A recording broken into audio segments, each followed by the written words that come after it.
الحمد لله وصلى الله وسلم وبارك على سيدنا رسول الله وعلى آله وصحبه ومن والاه أما بعد. கருணையுள்ள ரப்பே, குர்ஆனை நிறைவு செய்த இந்த நேரத்தில் வெற்றியாளர்கள் கூட்டத்திலே எங்களை சேர்த்தருள்வாயாக. குர்ஆனுடைய பொருட்டால் இந்த மஜ்லிஸை பாவங்கள் மன்னிக்கப்பட்ட மஜ்லிஸாக ஆக்குவாயாக. குர்ஆனுடைய பொருட்டால் எங்களுடைய ரமலானுடைய நோன்புகளை கபூல் செய்வாயாக. எங்களுடைய இரவு கால அமல்களை கபூல் செய்வாயாக. குர்ஆனுடைய பொருட்டால் ரமலானை உன்னுடைய பொருத்தத்தோடும் நரக விடுதலையோடும் முடிவுறச் செய்வாயாக. குர்ஆனுடைய பொருட்டால் வாழ்க்கையில் இன்னும் பல ரமலானை உடல் ஆரோக்கியத்தோடும் எல்லா ஆஃபியத்தோடும் அடைய செய்வாயாக. அதிலே பல நல்லறங்கள் செய்கிற வாய்ப்பினை தருவாயாக. எங்களுடைய வாழ்க்கையின் இறுதி ரமலானாக இதை ஆக்கிவிடாமல் பாதுகாப்பாயாக. இன்னும் பல ரமலான்களை அடைந்து நல்லறங்கள் செய்கிற தௌஃபீக்கை தருவாயாக.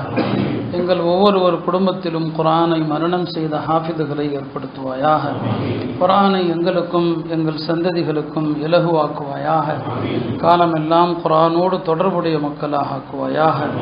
உன்னுடைய குடும்பத்தினராகிய குர்ஆனை நெருங்கிய தொடர்புடைய மக்களாக எங்களை ஆக்குவாயாக.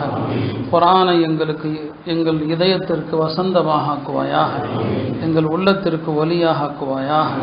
எங்கள் கவலைகளுக்கு நிவாரணையாக ஆக்குவாயாக. எங்களை சொர்க்கத்திற்கு கொண்டு செல்கிற ஆதாரமாக ஆக்குவாயாக.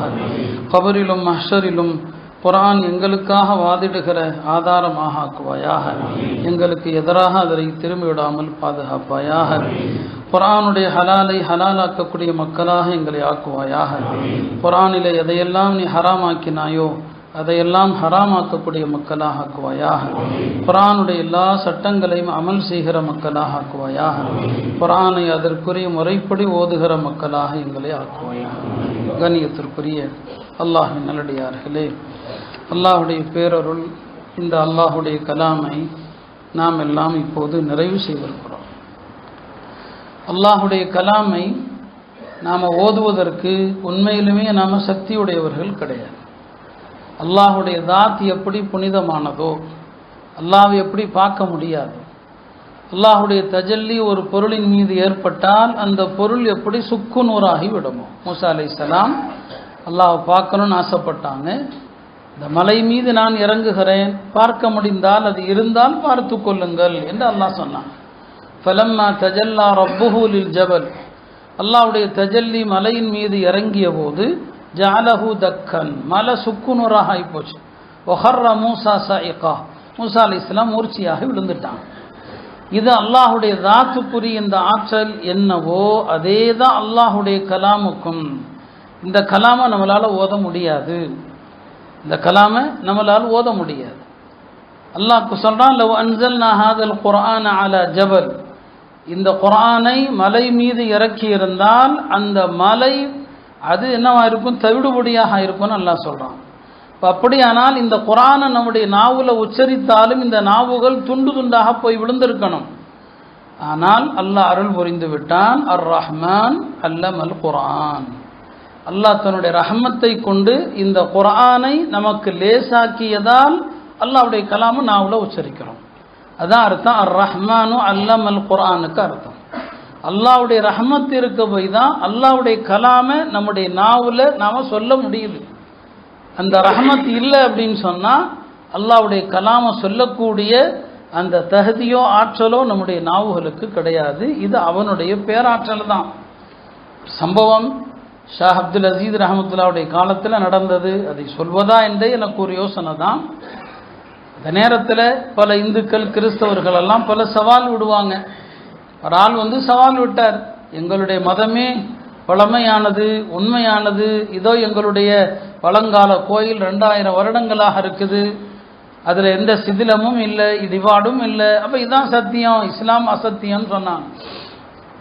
ஷாஹ் அப்துல் அசீஸ் ரஹமத்துல்லா அலை ஷாஹுல் இல்லாவுடைய மகன். அவங்க அல்லாவுடைய ஒரு பெரிய வலி. அவங்க எந்த சவாலையும் எடுத்துக்கொள்வாங்க. அந்த காலத்தில் பல கிறிஸ்தவர்கள் பண்டிட்டுகளை எல்லாம் தோற்கடித்தவங்க. அவங்க சொன்னாங்க, அப்படியே சொன்னார், நான் நிரூபிக்கிறேன், அவருடைய மதம் அசத்தியம் என்று நிரூபிக்கிறேன்னு சொன்னான். அப்போ அவரும் வந்தார், எப்படி நிரூபிங்க பார்க்கலான்னு சொன்னார். உன்னுடைய ஆலயம் எங்கே கூட்டு போன்னு சொன்னார். அவர் சொன்ன அந்த பழமையான அவருடைய வழிபாட்டு தலத்துக்கு முன்னால் ஷா அப்துல் அசீஸ் ரஹமத்துல்லா அலை இந்த ஆயத்தை ஓதுனாங்க. லவ் அன்ஸல்னா ஹாதல் குர்ஆன அலா ஜபல் லரஐதஹு ஹாஷிஅன் முத்தஸத்திஅன் மின் ஹஷ்யத்தில்லாஹ். இந்த ஆயத்தை ஓதுனாங்க, அந்த ஆலயம் அப்படியே இடிந்து தவிடுபடியாக ஆயிடுச்சு. எல்லாம் சொன்னாங்க, என்னங்க எப்படி இப்படி ஆயிடுச்சுன்னு சொல்லி. இப்போ சொன்னாங்க, மலையின் மீது இறக்கினால் மலையே தவிடுபடியாகும் போது இந்த அசத்திய கட்டிடங்கள் ஏன் தவிடுபடியாகாது? ஒரு மோமியனுடைய ஈமானுடைய வலிமை இருந்தால் இந்த குர்ஆனை கொண்டு எந்த கோட்டையும் தவிடுபடியாக்கலாம், இந்த குர்ஆனை கொண்டு எத்தகைய கட்டடத்தையும் தவிடுபடியாக்கலாம் என்று ஹஜ்ரத் ஷா அப்துல் அசீஸ் ரஹமத்துல்லா அலை சொன்னாங்க. அருமையானவர்களே, குர்ஆனுடைய அஸமத் என்பது அவ்வளோ உன்னதமானது, உயர்ந்தது.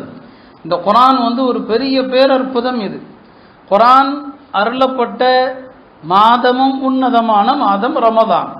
குர்ஆன் யாருக்கு அருளப்பெற்றதோ அந்த நபி ஸல்லல்லாஹு அலைஹி வஸல்லம் அவர்கள் படைப்புகளுக்கெல்லாம் அவங்க தலைவராக இருக்கிறாங்க. குர்ஆனை கொண்டு வந்த அந்த ஜிப்ரீல் இருக்கிறாங்களே, வானவர்களுக்கெல்லாம் அவர் தலைவராக இருக்கிறாங்க. வானவர்கள் எல்லாருக்கும் ரெக்கை இருக்குது. அல்லாஹ்வே சொல்வான், ஜாஇலில் மலாயிகா ருசுலன் உலி அஜ்னிஹா. மலக்குமார்கள் எல்லாம் ரெக்கை உள்ளவர்கள். சில வானவர்களுக்கு 2 ரெக்கை, சில வானவர்களுக்கு 3 ரெக்கை, சில வானவர்களுக்கு 4 ரெக்கை அப்படின்னு அல்லாஹ்வே சொல்றான். அதுல ஜிப்ரீல் அலைஹிஸ்ஸலாமுக்கு 600 ரெக்கைகள். இந்த குர்ஆனை கொண்டு வந்த வானவர் அவரும் உன்னதமானவர் தான். இந்த குர்ஆன் அருளப்பட்ட அந்த மக்கமா நகரம் இருக்கிறது, அதுவும் புனிதமானது தான். இந்த குர்ஆன் அருளப்பெற்ற இந்த இரவு இருக்கிறது, லைலத்துல் கத்ர் என்கிற இரவும் மகத்துவம் நிறைந்த இரவு தான். இந்த குர்ஆன் கிடைக்கப்பெற்ற உம்மத் இருக்கிறாங்களே, முஹம்மது ஸல்லல்லாஹு அலைஹி வஸல்லம் உம்மத்து, குந்தும் ஹைர உம்மா, நீங்கள் தான் சமுதாயங்களிலெல்லாம் சிறந்த சமுதாயம். இது எல்லாமே எதன் பொருட்டில் அல்லாஹ் நமக்கு கொடுத்தான்னு சொன்னால் குர்ஆனுடைய பொருட்டில் தான் இந்த எல்லா சிறப்பையும் அல்லாஹ் நமக்கு தந்தான். அருமையானவர்களே, எல்லா நபிமார்களுக்கும் அற்புதங்கள் வழங்கப்பட்டது தான். ஆனால் அந்த அற்புதங்கள் எல்லாமே தற்காலிகமானவை, அந்தந்த காலத்தோடு முடிந்து போனவை. அல்லாஹ் சாலிஹ் அலைஹிஸ்ஸலாமுக்கு ஒரு ஒட்டகத்தை அற்புதமாக கொடுத்தான். ஒரு ஒட்டகம் அவர்களுடைய அற்புதம். ஆனால் அந்த அற்புதம் என்ன, நீடித்து நிற்கிற அற்புதமா? இல்லை. அது சாலிஹ் அலைஹிஸ்ஸலாமுடைய ஹயாத்திலேயே அந்த அற்புதம் முடிந்து போன அற்புதம். மூசா அலைஹிஸ்ஸலாமுக்கும் அல்லாஹ் பல அற்புதங்களை கொடுத்தான், கைத்தடிங்கிற அற்புதத்தை கொடுத்தான். ஆனால் அது மூசா அலைஹிஸ்ஸலாமுடைய காலத்தோடு முடிந்து போன அற்புதம். அது ஈசா அலைஹிஸ்ஸலாமுக்கும் அல்லாஹ் அற்புதங்களை கொடுத்தான், அது அந்தந்த காலத்தோடு முடிந்து போன அற்புதம். பெருமானார் ஸல்லல்லாஹு அலைஹி வஸல்லம் அவர்களுக்கு அல்லாஹ் கொடுத்த பேரற்புதம் இந்த திருமறை. இந்த திருமறை அது அவர்கள் காலத்திலிருந்து இன்று வரை கியாமத்து வரை நீடித்து நிற்கிற பேரற்புதம். இது இந்த குர்ஆனுடைய அற்புதத்தை சில விஷயங்கள் உங்களுக்கு புரியாது. குர்ஆன் லௌஹுல் மஹ்ஃபூதுல எழுதப்பட்டிருக்கு. எழுதப்பட்ட குர்ஆன் எங்க இருக்கு? லௌஹுல் மஹ்ஃபூதுல இருக்குது. வல்லாஹு மின் வராஇஹிம் முஹீத் வல் ஹுவ குர்ஆனும் மஜீத் ஃபீ லௌஹின் மஹ்ஃபூத். லௌஹுல் மஹ்ஃபூதுல எழுதப்பட்டிருக்கு. லௌஹுல் மஹ்ஃபூதுல இந்த குர்ஆன் எப்படி எழுதப்பட்டிருக்குதோ அதே எழுத்தமைப்பு தான் உஸ்மானுடைய காலத்தில் எழுதப்பட்டது. அரபியில் சில வார்த்தைகளை இப்படி எழுதணும்னு ஒரு முறை இருக்குது. குர்ஆன் அந்த முறை இல்லை. லௌஹுல் மஹ்ஃபூதுல எப்படி எழுதப்பட்டதோ அந்த எழுத்து தான். அதையெல்லாம் ஒரு போர்டு வச்சு தான் நான் உங்களுக்கு விளக்க முடியும். லௌஹுல் மஹ்ஃபூதுல எழுதப்பட்ட அந்த முறையில தான் குர்ஆன் அப்படியே எழுதப்பட்டது ஹஜ்ரத் உஸ்மானுடைய காலத்தில். அதனால தான் உஸ்மானுடைய காலத்துடைய அந்த பிரதியில் எப்படி எழுத்து இருக்குதோ அந்த எழுத்துக்கு மாற்றமாக குர்ஆனை யாருமே எழுதவே கூடாது. அவங்க காலத்தில் எழுதப்பட்ட 4 பிரதிகள் இன்றும் உலகத்தில் இருக்குது. 4 பிரதிகள் ஹஜ்ரத் உஸ்மானுடைய காலத்தில் எழுதப்பட்ட அந்த ஒரிஜினல் பிரதி அது இன்னைக்கும் துனியாவில் இருக்குது. 4 பிரதிகள் அப்படியே இருக்குது. இந்த குர்ஆனுடைய எவ்வளவு பெரிய பேரற்புதம். ஒரு எழுத்து கூட மாறாத அப்படியே அல்லாஹ்தஆலா இந்த குர்ஆனை என்ன செஞ்சிருக்கிறான், உள்ளங்களிலும் பாதுகாத்திருக்கிறான், ஏடுகளிலும் பாதுகாத்திருக்கிறான், லௌஹுல் மஹ்ஃபூதுலையும் பாதுகாத்திருக்கிறான். எல்லா வகையிலும் அல்லாஹ் இந்த குர்ஆனை பாதுகாத்து இந்த குர்ஆனை அல்லாஹ் லேசாக்கியிருக்கிறான். தௌராத் அப்படி இல்லை. தௌராத்தை மனனம் செஞ்சவங்க 4 பேர் தான். மூசா அலைஹிஸ்ஸலாம் அவங்க தௌராத்தை மனனம் செஞ்சாங்க. மூசா அலைஹிஸ்ஸலாமுடைய மாணவர் யூஷா, அவர் தௌராத்தை மனனம் செஞ்சார். அதற்கு பிறகு நீண்ட காலத்திற்கு பிறகு தௌராத்தே அழிஞ்சு போச்சு. தௌராத்தை விட்டுட்டாங்க யூதர்கள். பிறகு உசைர் அலைஹிஸ்ஸலாம் வந்தாங்க. உசைர் அலைஹிஸ்ஸலாமுக்கு அல்லாஹ் தௌராத்துடைய வசனங்களை எல்லாம் மீண்டும் ஓதி காட்டி அவர் மனனம் செஞ்சிருந்தார். 4வது யாரு? ஈசா அலைஹிஸ்ஸலாம். இந்த 4 பேர் தான் துன்யால தௌராத்தை மனனம் செய்தவர்கள். வேற யாரும் தௌராத்தை மனனம் செஞ்சவங்க இல்லை. ஆனால் அல்லாஹ் இந்த உம்மத்திற்கு இவ்வளவு கோடி மக்கள் ரசூல் ஸல்லல்லாஹு அலைஹி வஸல்லம் காலத்திலிருந்து இந்த குர்ஆனை பல விதங்களில் ஓதக்கூடிய ஹுஃபாதுகள், காரிகள் இன்றைக்கும் மிஸ்ரில் நம்ம இப்போ ஒரே கிராத்தில் ஓதுறோம். மிஸ்ரில் ஜாமியுல் அஸ்ஹரில் டெய்லி தராவீஹ் நடக்கும். டெய்லி 20 ரக்காத்து நடக்கும். அதில் 8 ரக்காத்து ஒரு கிராத்தில் ஓதுவாங்க, இன்னொரு 8 ரக்காத்து வேறொரு கிராத்தில் ஓதுவாங்க, 3வது ஒரு காரி அடுத்த மீதி உள்ள ரக்காத்துக்களை இன்னொரு கிராத்தில் ஓதுவார். அதை சொல்லுவாங்க, இது எந்த இமாமுடைய கிராத்து, இது எந்த இமாமுடைய கிராத்து. இதெல்லாம் எத்தனை வருஷங்களா? 14 நூற்றாண்டுகளாக இருக்கிறது. அல்லாஹ் இந்த குர்ஆனை அந்த அளவுக்கு பாதுகாத்து இந்த குர்ஆனை மனப்பாடம் செய்யறதுக்கு அல்லாஹ் லேசாக்கி இருக்கிறான். இந்த குர்ஆனை மனனம் செய்வது ரொம்ப அல்லாஹ் லேசாக்கிட்டான். இந்த குர்ஆனை எவ்வளவு சீக்கிரமா முடியுமோ அவ்வளவு சீக்கிரம் மனனம் செஞ்சவங்களா இருக்கிறாங்க. மௌலானா காசிம் நானூத்தவி ரஹ்மத்துல்லாஹி அலைஹி தாருல் தேவபந்தன் நிறுவியவர்கள். அவங்க அந்த நேரத்தில் கப்பலில் ஹஜ்ஜுக்கு போகிறான். கப்பலில் ஹஜ்ஜுக்கு என்ன செய்வாங்க? 4-5 மாதத்துக்கு முன்னாலேயே போயிடுவாங்களா இல்லையா? கப்பலில் போகும்போது ரமதான் விடுகிறது. ரமதான் வந்தால் தராவீஹ் தொழணும். அப்போ மக்கள்லாம் கூடி பேசுகிறாங்க, யார் ஹாஃபிஸாக இருக்கிறாங்க? பார்த்தா ஆலிம்கள் இருக்கிறாங்க, ஆனால் குர்ஆனை மனனம் செஞ்ச ஹாஃபிதுகள் யாருமே இல்லை. மௌலானா காசிம் நானூத்தவி சின்ன வயசில் ஹிஃப்ஸ்லாம் பண்ணலை. இப்போ என்ன செய்கிறது? தராவீஹில் குர்ஆனை கேட்க முடியலையே. அந்த காலத்து மக்கள் கை சேதப்படுறாங்க. இப்போ காசிம் நானூத்தவி சொன்னாங்க, சரி கவலைப்படாதீங்க, நான் டெய்லி ஒரு ஜுஸு மனப்பாடம் பண்ணி டெய்லி உங்களுக்கு குர்ஆனை ஓதி தொழு வைத்து முடிச்சு காட்டுறேன்னு சொன்னாங்க. பாருங்க, புதுசாக அன்னன்னைக்கு முதல் தராவீஹிலிருந்து அலிஃப் லாம் மீம் காலையிலேருந்து சாயங்காலம் வரைக்கும் மனப்பாடம் பண்ணுவாங்க, ராத்திரி ஓதி தொழு வச்சுருவாங்க. இப்படியே 30 நாள் 30 ஜுஸு மனப்பாடம் பண்ணி தொழு வச்சாங்க. காசிம் நானூத்தவி ஹாஃபிஸாக ஆயிட்டாங்க. பாருங்க, இந்த குர்ஆன் அல்லாஹ் எவ்வளவு லேசாக்கி இருக்கிறான். இந்த குர்ஆன் அவ்வளவு லேசு. இமாம் அபு ஹனீஃபாவுடைய மாணவர் இமாம் முஹம்மது. இமாம் முஹம்மது சின்ன பையன். இமாமுல் ஆலம் அபு ஹனீஃபாட்ட நான் உங்களுடைய மாணவராக ஆகிக்கொள்ளட்டுமான்னு கேட்குறான். இமாம் அபு ஹனீஃபா கேட்டாங்க, நீ குர்ஆனை மனனம் செஞ்சிருக்கியான்னு கேட்டாங்க. இல்லையேன்னு சொன்னான். என்கிட்ட மாணவராக ஆகணும்னா அவர் ஹாஃபிஸாக இருக்கணும். என்கிட்ட மாணவராக ஆகணும்னு சொன்னால் அவர் ஹாஃபிஸாக இருக்கணும், அப்போ தான் என்கிட்ட மாணவராக வரலான்னு சொல்லி. அப்படியா? இமாம் முஹம்மது போயிட்டான். ஒரு வாரம் கழித்து வந்தான் இமாம் முஹம்மது. நான் இப்போ உங்கள்கிட்ட மாணவராக சேர்ந்துக்கட்டுமான்னு சொல்லி. என்னப்பா 1 வாரம் தானே ஆச்சு, நான் தான் சொன்னேன் குர்ஆனை மனனம் செஞ்சால் தான் என்கிட்ட மாணவராக இருக்கலான்னு சொல்லி. இல்லை, நான் குர்ஆனை மனனம் செஞ்சுட்டேன், உங்களுடைய தோழர்களில் யாரை வேண்டுமானாலும் என்னை பரீட்சை செய்ய சொல்லுங்கள், நான் ஆரம்பத்திலிருந்து கடைசி வரைக்கும் மனப்பாடம் செஞ்சு சொல்லி காட்டுறேன். 30 ஜுஸு ஒரு வாரத்தில் மனப்பாடம் செஞ்சுட்டார் இமாம் முஹம்மது ரஹ்மத்துல்லாஹி அலைஹி. மௌலானா தகி உஸ்மானிங்கிற ஒரு பேரறிஞர், அவங்க தன்னுடைய ஒரு உருது கிதாபில் எழுதுகிறாங்க, ஒரு நாட்டில் ஆலிம்கள் எல்லாம் ஒரு மஜ்லிஸில் குழுமி இருந்தாங்களாம். அப்படி குழுமி இருந்த அந்த சபையில் பல ஆலிம்களை பற்றி பேசிக்கிட்டாங்க. இவர் ஆலிமாவும் இருக்கிறாரு, ஹாஃபிஸாவும் இருக்கிறார்.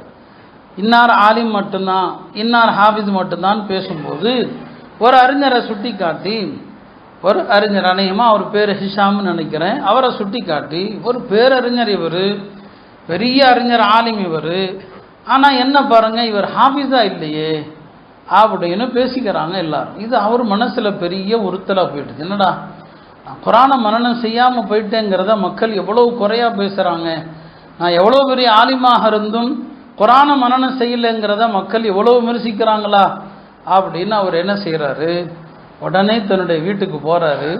3 நாள் வீட்டை விட்டு வெளியவே வரல.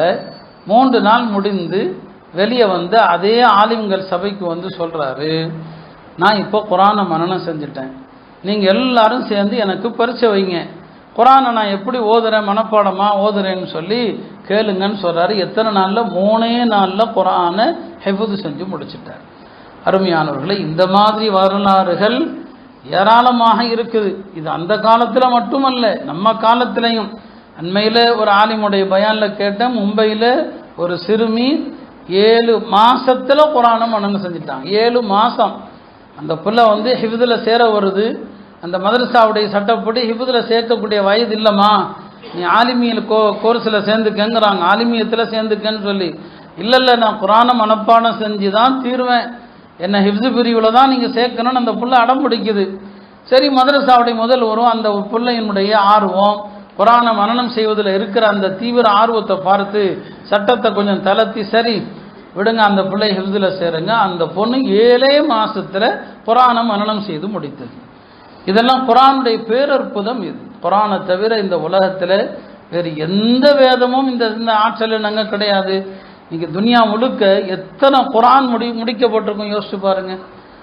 நாங்கள் கணக்கு வழக்கு இல்லை, துனியாவில் எந்த வேதமாவது இருக்குதா? இன்னைக்கு எல்லா மதத்தினரும் அவர் வேதத்தை பற்றி பேசுகிறாங்க எல்லாருமே. ஆனால் எங்கே இந்த மாதிரி ஒரே நேரத்தில் தராவீகில் 20 ரக்காத்தில் நீங்கள் துனியா முழுக்க எத்தனை மஸ்ஜிதுகளில் குரான் முடிக்கப்பட்டிருக்கும் யோசிச்சு பாருங்க. இதைத்தான் நபி ஸல்லல்லாஹு அலைஹி வஸல்லம் சொன்னாங்க, இந்த குரான் எனக்கு வழங்கப்பட்ட பேரற்புதம் என்பதாக சொன்னாங்க. அருமையானவர்களே, இந்த உலகத்தினுடைய உயிராக இருப்பது 2 தான். 2 இருக்கிற வரைக்கும் தான் இந்த உலகம் இருக்கும். அந்த 2 அழிஞ்சா இந்த உலகமே அழிஞ்சு போயிடும். அந்த 2 என்ன? ஒன்று மக்காவில் இருக்கிற புனித காபா, இன்னொன்று திருமறை குர்ஆன். இந்த 2ஐயும் இந்த உலகத்துக்கே அல்லாஹ் உயிர் மாறி ஆக்கியிருக்கிறான். காபாவை பற்றி அல்லாஹ் சொல்வான், ஜஅலல்லாஹுல் காபத்தல் பைத்தல் ஹராம் கியாமல் லின்னாஸ். இந்த மக்காவில் இருக்கிற புனித காபாவை மனிதர்களுக்கு அடிப்படை ஆதாரமாக ஆக்கியிருக்கிறேங்கிறான். கியாமத்துக்கு முன்னால காபா இடிக்கப்படும். அல்லாஹ் பாதுகாக்கட்டும். காபா இடிக்கப்படும் கியாமத்துக்கு முன்னால. காபா இடிக்கப்பட்டதும் அடுத்து என்ன நடக்கும்னு சொன்னா, குரான் பூரா உயர்த்தப்பட்டு விடும். இது ஹதீஸ். இது குரான் உயர்த்தப்பட்டுரும். உயர்த்தப்பட்டுனா என்ன அர்த்தம்? மக்கள் குரானுடைய பிரதிகளை எடுத்து பார்ப்பாங்க. பேப்பர் இருக்கும், குரான்ல ஆயத்துகள் எதுவும் இருக்காது, எல்லாம் அழிஞ்சு போயிடும். குரானை மனப்பாடமா ஓதலான்னு எல்லாரும் ஓத பார்ப்பாங்க, யாருடைய உள்ளத்திலும் ஒரு ஆயத்து கூட இருக்காது. இந்த நிலை வந்த பிறகு உலகம் அழிஞ்சு. அப்ப அதான் சொன்னாங்க, உலகத்துக்கு உயிர் 2 தான். ஒன்று காபா, இன்னொன்று இந்த திருமறை. இந்த 2ம் அழிந்தால் உலகமும் அழிஞ்சு போயிடும். அப்ப காபா இடிக்கப்பட்டதுமே குரான் உயர்த்தப்பட்டுடும், உள்ளங்களிலிருந்து உயர்த்தப்பட்டுடும். யாருடைய உள்ளத்திலும் குரானுடைய ஒரு வசனம் கூட பிஸ்மில்லாஹிர் ரஹ்மானிர் ரஹீம் என்று கூட ஓத முடியாது. இந்த 2 நடக்கும் போது உலகம் அழிஞ்சிடும் சொன்னாங்க. அப்படி ஆனால் குரான் தானே உயிர். இந்த உலகத்திற்கு குரான் தான் என்னங்க உயிராக இருக்கிறது. அருமையானவர்களே, இந்த குரானை கொண்டு தான் உலகத்தில் சிறந்த மனுஷன் யாருன்னு சொன்னா ரசூல் ஸல்லல்லாஹு அலைஹி வஸல்லம் சொல்லுவாங்க, ஹைருக்கும் மன் தஅல்லமல் குர்ஆன வ அல்லமஹு. உங்களில் சிறந்தவர்கள் யாரு? யார் குரானை கற்று, யார் குரானை பிறருக்கு கற்றுக் கொடுக்கிறாரோ அவர் தான் உங்களில் சிறந்தவர். நீங்கள் குரானோடு எவ்வளவு தொடர்பு வச்சிருக்கீங்களோ அந்த அளவுக்கு தான் உங்களுக்கும் அல்லாவுக்குமான தொடர்பு எப்படின்னு முடிவு பண்ணிக்கலாம். ஒரு அடியான் அல்லாவுக்கும் எனக்குமான தொடர்பு எவ்வளவு நெருக்கம், இதை நீங்கள் தெரியணும்னு சொன்னால் எந்த அளவுக்கு நீங்கள் குரானுடைய தொடர்பில் இருக்கிறீங்களோ அல்லாவுக்கு நெருக்கமாக இருக்கிறீங்கன்னு அர்த்தம். எந்த அளவுக்கு குரான் ஓதாம மாதக்கணக்கில் வருஷக்கணக்கில் குரானை பார்க்கல, குரானை தொடாமல் இருக்கிறீங்களோ அந்த அளவுக்கு நீங்கள் அல்லாஹ் விட்டும் தூரமாக இருக்கிறீங்கன்னு அர்த்தம். குரானு தான் அல்லாவுக்கும் மனிதனுக்கும் இடையிலான தொடர்பை நிரூபிக்கும். அருமையானவர்களே, இந்த குரான் இருக்கு இல்லையா, அல்லாஹ் திருமறையில் சொல்வது போல வஹாதா கிதாபுன் அன்ஸல்நாஹு முபாரக். இந்த குரானை நாம் இறக்கியிருக்கிறோமே முழுக்க முழுக்க வளம் நிறைந்தது. இந்த குரானை தொட்டால் அதற்கும் சவாப் இருக்குது, இந்த குரானை திறந்து பார்த்தால் அதற்கும் சவாப் இருக்குது, இந்த குரானை நீங்கள் முத்தமிட்டால் அதற்கும் சவாப் இருக்குது. அபூஜஹலுடைய மகன் இக்ரிமா அவர்கள் இஸ்லாத்துக்கு வந்த பிறகு அல்லாஹ் அவருடைய உள்ளத்தில் குரானுடைய கண்ணியத்தை அவருடைய உள்ளத்தில் எந்த அளவுக்கு வச்சிருந்தா, அவர் அடிக்கடி குரானை எடுத்து என்ன செய்வார்னா தலையில் வச்சுக்குவாராம். யார்? அபூஜஹலுடைய மகன் இக்ரிமா. குரானை தலையில் வைத்துக் கொள்வார், குரானை முத்தமிடுவார், சொல்வார் ஹாதா கலாமு ரப்பி, இது என்னுடைய ரப்புடைய வார்த்தைகள், இது என்னுடைய ரப்புடைய வார்த்தைகள் என்று அபூஜஹலுடைய மகன் இக்ரிமா சொல்வார் என்று வரலாற்றில் நாம் பார்க்கிறோம். எனவே அருமையானவர்களே, அல்லாஹ் ஜல்ல சுப்ஹானஹு வ தஆலா இந்த குரானை கொண்டு தான் இந்த உம்மத்திற்கு எல்லா வகையிலையும் சிறப்பை வச்சிருக்கிறான். இந்த குரானை அழிக்க முடியாது, எதை கொண்டு என்னங்க அழிச்சிட முடியாது. ரஷ்யா இன்னைக்கு நாம கேள்விப்படுறோமே, ரஷ்யாங்கிறது அதனுடைய ஒரு 100 வருஷத்துக்கு முன்னால் உள்ள வரலாறு பாருங்க. அங்கே ஒரு 80 வருஷம் இரும்புத்திரை ஆட்சி நடந்தது. கம்யூனிஸ்ட் ஆட்சி, இரும்புத்திரை ஆட்சி. அப்போ மதத்திற்கு அனுமதி இல்லை, குறிப்பாக இஸ்லாத்துக்கு அனுமதி இல்லை. ஏன்னா அந்த ரஷ்யாவை சுற்றி உள்ள ஊர்களில் தான் எல்லா மார்க்க அறிஞர்கள், ஹதீஸ்கலை அறிஞர்கள் எல்லாம் அங்கே தான் பிறந்தாங்க. இன்னைக்கு ஹதீஸுடைய 6 நூல்கள்னு சொல்றீங்க இல்லையா, புகாரி, முஸ்லிம், திருமிதி, அபுதாவூத், இவங்கெல்லாம் எங்கே பிறந்தவங்க? புகாரா ரஷ்யாவில் தான் இருக்குது. இமாம் திருமிதி பிறந்த அந்த திருமிதிங்கிற ஊர் அங்கே தான் இருக்குது. எல்லாம் இன்னைக்கு அந்த ரஷ்யா உடஞ்சி பல மாகாணங்களாக ஆகிப்போச்சு, அது வேற. இவங்க இந்த முஹத்திஸீன்கள் எல்லாருடைய மன்னரைகளும் எங்கே இருக்கு? இந்த ஒன்றிணைந்த ரஷ்யாவில் தான் இருந்துச்சு. அப்படிப்பட்ட அந்த நாட்டில் கம்யூனிஸ்ட் ஆட்சி வந்த நேரத்தில் அரபி மொழி கூட இருக்கக்கூடாது, அல்லாங்கிற வார்த்தை கூட இருக்கக்கூடாது. முஸ்லிம்கள் பேர் வைக்கிறது அந்த நாட்டு மொழியில் வைக்கலாம், அரபி மொழியில் வைக்கக்கூடாது. அல்லாஹ் இருக்கக்கூடாது, குரான் இருக்கக்கூடாது. 80 வருஷம் நாம் இந்த 10 வருஷமே தில்லாடிட்டு இருக்கிறோம் இல்லையா? 10 வருஷம் இப்போ அடுத்த 3வது தடவை ஆட்சி செஞ்சுட்டு இருக்கிறாங்க. இந்த ஆட்சியிலே நாம் இவ்வளவு, ஆனால் அங்கே சந்தித்த இன்னல்கள்லாம் அல்லாஹ் பாதுகாக்கணும். அந்த மாதிரி நெருக்கடி யாருக்கும் வரவும் வேண்டாம். 80 வருஷ காலம் அவ்வளவு பெரிய இரும்பு திரை ஆட்சி ரஷ்யாவில் நடந்துச்சு. அவன் என்ன நினைச்சான்? குரானை ஒழிச்சிட்டோம், குரானை அழிச்சிட்டோம்னு நினைச்சான். 80 வருஷம் இரும்பு திரை ஆட்சி உடையுது ரஷ்யாவில். 90களில் ரஷ்யாவுடைய அந்த ஒருங்கிணைந்த சோவியத் யூனியன்கிறது உடையுது. உடஞ்சி இன்னைக்கு இருக்கிற பல கேள்விப்படுறோமா இல்லையா, பல நாடுகள், துர்க்மானிஸ்தான், தஜிகிஸ்தான் என்று பல பல இஸ்லாமிய நாடுகள் உருவாகுது. அந்த உடைஞ்ச நேரத்தில் அப்போ அங்கிருந்து பல உலமாக்கள் இந்தியாவுக்கும் வர்றாங்க. ஏன்னா மதரசாக்கள் கிடையாது, புதுசாக மதரசாவும் நிறுவனம். தேவபந்துக்கு வர்றாங்க, டெல்லி நிசாமுத்தீனுக்கு வர்றாங்க. உலமாக்களை பார்த்து அடுத்து நாங்கள் எப்படி என்ன செய்யணும் என்று ஆலோசிக்கிறதுக்கு வர்றாங்க. அந்த நேரத்தில் இங்கே இருக்கிற நம்முடைய உலமாக்கள் பெரியார்கள் கேட்டாங்க, 80 வருஷம் மதரசா இல்லை, மக்தப் இல்லை, ஒன்றுமே இல்லை. இப்போ உங்களில் குரானை ஓத தெரிஞ்சவங்க யாராவது இருக்காங்களான்னு கேட்டாங்க. குரானை ஓத தெரிஞ்சவங்க இருக்கிறாங்களான்னு கேட்டாங்க. அவங்க சொன்ன பதிலில் இந்திய உலமாக்கள் ஆடி போயிட்டாங்க. இவங்க நினைச்சது குரானே உங்களுக்கு ஓத தெரியாது, அலிப்பா கூட தெரியாது. ஏன்னா 80 வருஷம் தான் எல்லாமே தடையாச்சு. என்ன பதில் சொன்னாங்க தெரியுமா? எங்களுடைய ஒவ்வொரு ஊர்லையும் 300 ஹாஃபிதுகள் இருக்கிறாங்கன்னு சொன்னாங்க. இவங்க கேட்டது குரானை ஓத தெரிஞ்ச ஆளுங்க இருக்கிறாங்கன்னு கேட்டாங்க. அவங்க சொன்னாங்க ஓத தெரிந்தவர்கள் அல்ல, குரானை மனனம் செய்த ஹாஃபிதுகள் ஒவ்வொரு ஊர்லையும் 300 பேர் இருக்காங்கன்னு சொன்னாங்க. இப்போ நம்ம உலமாக்கள் ஆடி போயிட்டாங்க. எப்படிங்க நடந்துச்சு? எப்படி அந்த அரசாங்கத்தினுடைய பார்வையில் நீங்கள் எப்படி மறைச்சிட்டு எப்படி செஞ்சீங்க? அப்போ அதை பற்றி நான் ஏற்கனவே கூட உங்களுக்கு சொல்லியிருக்கிறேன்.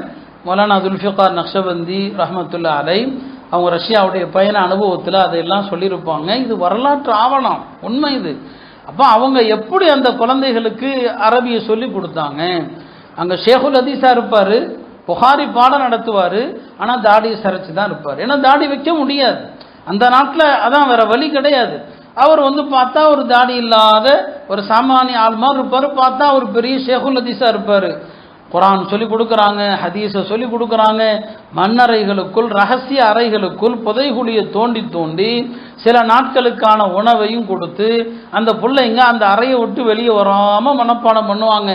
இப்படி 80 வருஷம் அங்கே இருந்த அந்த நெருக்கடியில் அந்த மக்கள் குரானை விடலை. இது குரானுடைய அற்புதம் இது. ஆக இந்த குரான உலகத்தில் யார் என்ன செய்ய நினைச்சாலும், யார் அழிக்க நினைத்தாலும் குரானை அழிக்க முடியாது. குரானை இழிவுபடுத்தினா அவங்க தான் தண்டிக்கப்படுவாங்க. இந்த இடத்துல நான் இன்னொன்றையும் சொல்லிக்கொள்கிறேன். இப்போ நம்ம பிள்ளைகள் குடும்பத்தில் என்னங்க, சில குடும்பங்களில் குழந்தைகளை ஹாஃபிஸாக்கிறதுக்கு மதரசால கொண்டு போய் விடுறாங்க.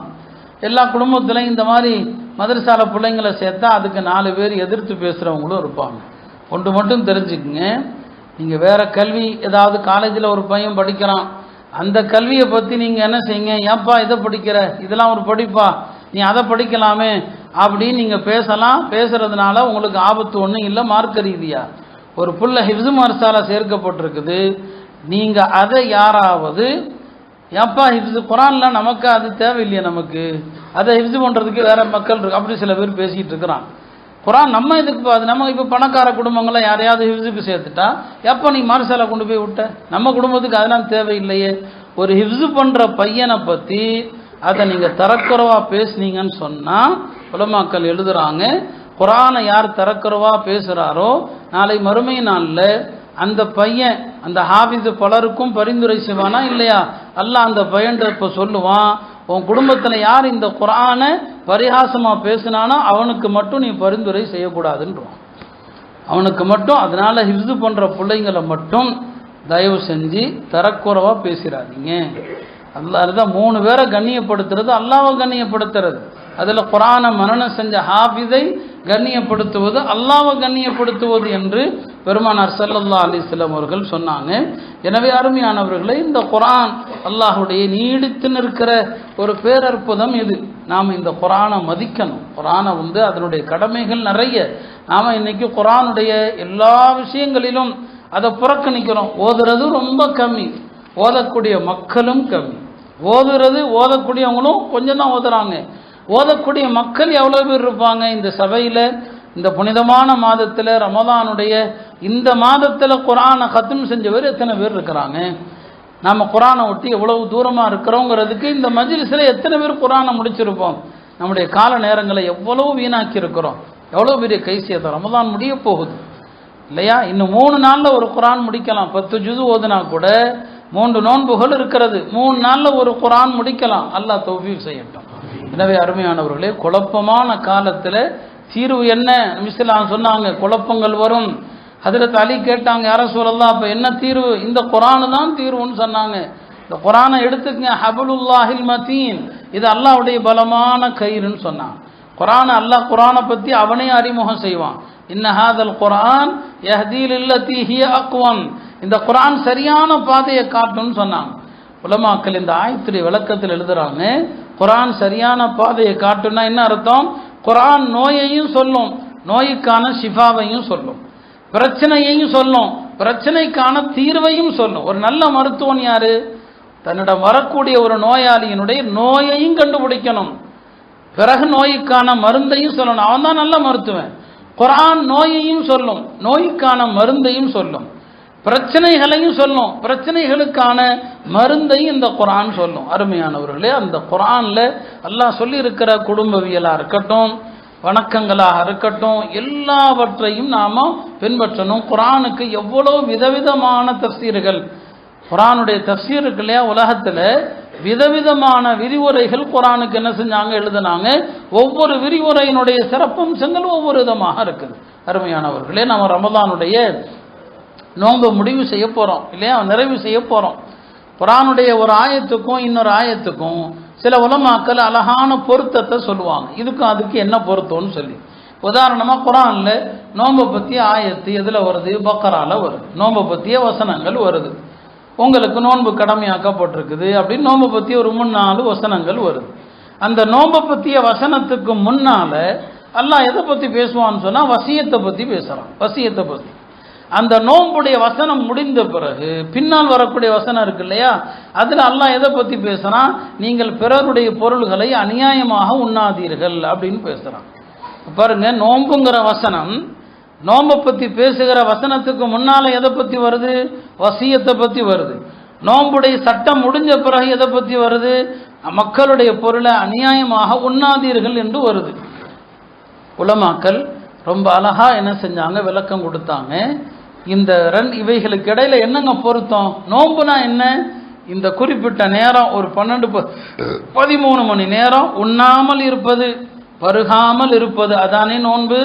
இது ஒரு நோன்புன்னு சொன்னால், அதே போலத்தான் நீங்கள் அல்லாஹ்வுடைய சட்டங்களை மதிக்கிறவங்களா இருந்தால், ஒருவர் இறக்கும் போது வசியத்து பண்ணினார், இன்னாருக்கு இவ்வளவு கொடுங்க, இன்னாருக்கு இதை கொடுங்க என்று வசியத்து பண்ணினார். வாரிசுகள் அந்த வசியத்தை மறைச்சிட்டாங்க, அந்த வசியத்தை மூடி மறைச்சிட்டாங்க. யாருக்கு வசியத்து செய்யப்பட்டதோ அதற்கு என்ன செய்யல? அவங்க கொடுக்கல. அப்படின்னா அந்த வசியத்து செய்யப்பட்டவருடைய அந்த பொருளை சாப்பிட்றாங்களே இவங்க, அப்போ அல்லாஹ் ஹராமான அந்த பொருளை சாப்பிட்றது எதை போல? ரமதான் மாதத்தில் நோன்பு வைக்காமல் சாப்பிட்ற மாதிரி. அப்போ நோன்புங்கிறது அல்லாஹ் சொன்ன இந்த மாதத்தில் பகலில் சாப்பிடாமல் இருக்கிறது மட்டும் அல்ல, அதே மாதிரி தான் அடுத்த வசனம் மக்களுடைய செல்வங்களை அநியாயமாக சாப்பிடாதீங்கன்னு சொல்லி. அநியாயமாக சாப்பிடாதீங்கன்னா இன்றைக்கி நம்மளுடைய எல்லாமே ஹராமாக தான் இருக்குது. நான் சொன்னேன் இல்லையா, பாகப்பிரிவினை, சொத்துக்களை பிரிக்கிறதில்ல, அதில் சாப்பிட்ற எல்லா காசும் ஹராமு தான். இன்றைக்கி லஞ்சம் முஸ்லீம்கள்ட்டையும் பெருகி போச்சு. அல்லாஹ் அந்த ஆயத்தில் அதான் சொல்லுவான், லஞ்ச அதிகாரிகளுக்கு லஞ்சத்தை கொடுத்து நீங்கள் அடுத்த ஒரு உரிமையை பறிக்காதீங்க அப்படின்னு சொல்கிறான். இப்போ முஸ்லீம்கள்ட்டையும் லஞ்சம் பெருகி போச்சு, அபகரிப்பு பெருகி போச்சு. எந்த வகையிலும் என்னங்க நம்முடைய வியாபாரங்கள் கொடுக்கல் வாங்கல் சுத்தமே கிடையாது. வட்டி ரொம்ப சர்வசாதாரணமாக ஆகிவிட்டது. எல்லாத்திலையும் ஏதோ ஒரு வகையில் வட்டி. அந்த வட்டியை நியாயப்படுத்துவதற்கு அதற்கு சில ஃபத்வாக்கள், அதற்கு யாராவது எதையாவது சொன்னால் அதை எடுக்கிறது. எல்லாமே நீங்கள் பாருங்கள், எந்த பொருள் வாங்க போனாலும் இஎம்ஐயில் வாங்குறான். அதுதான் எல்லாமே லோனில் வட்டி கட்டி வாங்குறதுக்கு தான். மார்க்கம் என்ன சொல்லுது? ஒன்றை என்ன இருக்குதோ இருக்கிறத கொண்டு பொருள் வாங்கு. அப்போ எல்லாமே என்னங்க, இந்த வட்டிங்கிறதுல கிரெடிட் கார்டை வச்சிருக்கிறான், எல்லா பொருள் ஆசைப்படுற பொருளை பூரா வாங்குறான், அதை வட்டிக்கு என்ன செய்யறான், கையெழுத்து போட்டு அதை சம்மதிக்கிறான். வட்டி சார்ந்த எந்த நடவடிக்கையையும் நாம் நியாயப்படுத்தவே முடியாது, நியாயப்படுத்தவும் கூடாது. அப்போ நோன்புங்கிறது அல்லாஹ் ஹராம், அல்லாஹ் அனுமதித்த அந்த உணவுகளை சில காலங்கள் சில நேரங்கள் சாப்பிடாம இருக்கிறோம். வாழ்க்கை பூரா நோன்பு இருக்குது. ஹராம் என்னென்ன அல்லாஹ் தடுத்தானோ அதையெல்லாம் நம்ம விட்டு விலகி இருக்கிறதா வாழ்நாள் முழுவதும் கடைபிடிக்கிற நோன்பு என்பதாக உலமாக்கள் இவைகளுக்கு மத்தியில் நமக்கு என்ன செஞ்சாங்க, விளக்கம் கொடுத்தாங்க. எனவே ரமதான்ங்கிறது நமக்கு பயிற்சி. என்ன பயிற்சி? வாழ்க்கை முழுவதும் ஹராம செய்யாமல் இருப்பதற்கான பயிற்சி தான் ரமதான்.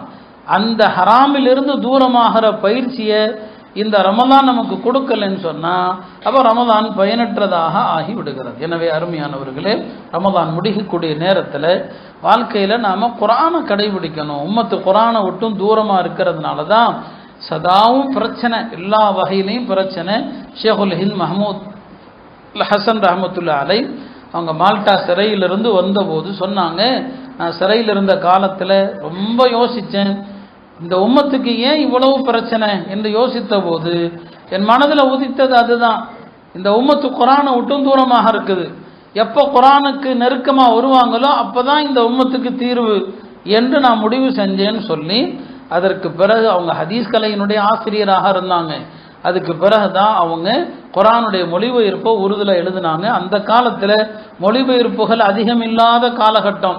உருதுல எழுதப்பட்ட குரானுடைய மிகச்சிறந்த 4 மொழிபெயர்ப்புகளில் ஷேகுல் ஹிந்த் ரஹமத்துல்லாவுடைய மொழிபெயர்ப்பும் ஒன்று. அப்போ மக்களை குரானை கொண்டு நெருக்கமாக்குனாங்க. ரமதான் காலங்களில் தராவியில் தனியாக குரானை முடிப்பாங்க, தஹஜுதில் தனியாக முடிப்பாங்க. மக்களுக்கு குரானை சொல்லிக்கிட்டே இருந்தாங்க. அவங்களுடைய எஞ்சிய காலம் முழுக்க எல்லா பெரியார்களும் இதைத்தான் சொன்னாங்க, இந்த உம்மத்து குரானை விட்டும் தூரமாக இருப்பது தான் இந்த உம்மத்துடைய பிரச்சனை. அதனால இன்னைக்கு சர்வதேச அளவுலையும் பாருங்க, உம்மத்து எவ்வளோ பெரிய சோதனைகளில் சிக்கல்களில் இருக்குது. இப்போ குரானை நாம கைவிட்டதனுடைய விளைவு தான்.